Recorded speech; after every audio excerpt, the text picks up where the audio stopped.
Well, I don't frickin' believe it. I took a picture of this Chrysler here in the well, right now I'm in the Mile End, but it was in the Plateau Montreal sector here in Montreal, like, which is next door, and that was 2000. Oh man, that's probably almost 20 years ago. I'm thinking 2003, 2004, and there it is at this garage. As I was looking over this really old garage, it's probably one of the oldest in the city, even though, you know, the roof has been redone and all that. And there it is. There's this Chrysler Windsor, a Canadian variant of the Newport. And look how dirty she is and pathetic and sad she looks. All dirty and flat tires and dusty. There it is, man. Amazing to see that.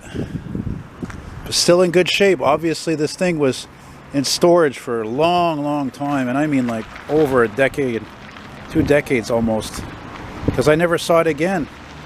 And look at, there it is, man. No hubcaps on her. Probably still has it, when it's that original, probably still has the original 361 cubic inch V8. But I didn't see the script actually for it. I didn't notice it. Yeah. The last of the Virgil Exner design models, eh?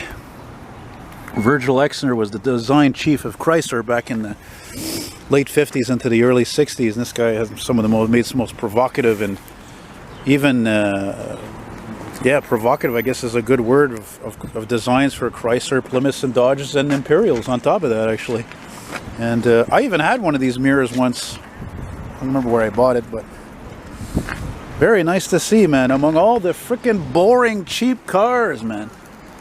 The gentleman next to me, he knows what I'm talking about. He's looking at it as well with interest, because they are boring, cheap cars today. They won't last. I like the BMW. The what? There. The Mini? Oh crap, I didn't notice that. Yeah, he sees a BMW 635 CSI. Holy cow, that's a lot of old cars for me to see today.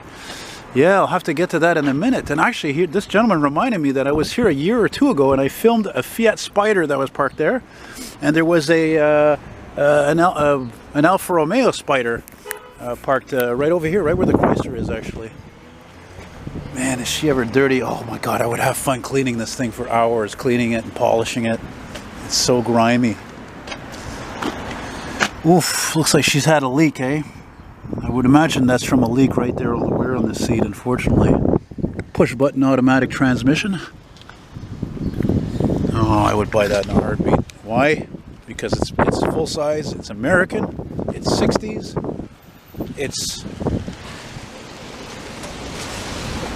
and it's a Chrysler, you know? Look at the steering wheel. The steering wheel is square.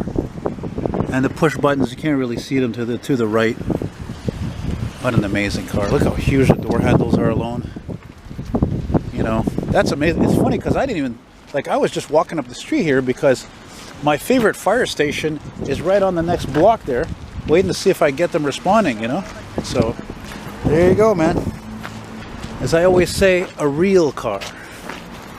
Everything made of metal, you know? That's great, man. It's funny because it's not often. Usually when you see an old car and it needs work, it's usually the body that needs work more than the interior. But this one is the interior needs a little more work. And that's awesome. That's great. I'm gonna go look at that. Oh yeah, I want to show you guys the what's the underneath look like. Oh, it's actually really good. It was definitely properly stored, because if this car had not been properly stored, it would have definitely had shown rust on the body, or a bumper or anything on the exterior anyway. So I'll just, since if you guys are as old school as me, I might as well show you a block away. Fire Station 30, my favorite fire station among other fire buffs. Look at how weird this is. It's all old, but it's like all been redone. Yeah, this is Laurier Avenue, right here. See? You know what, I just realized that BMW 635 that guy pointed out to, that's the same one that I filmed drive by me in the NDG sector last fall, I think it was. Anyway, there it is. So thanks for watching, guys. Take care. Bye-bye.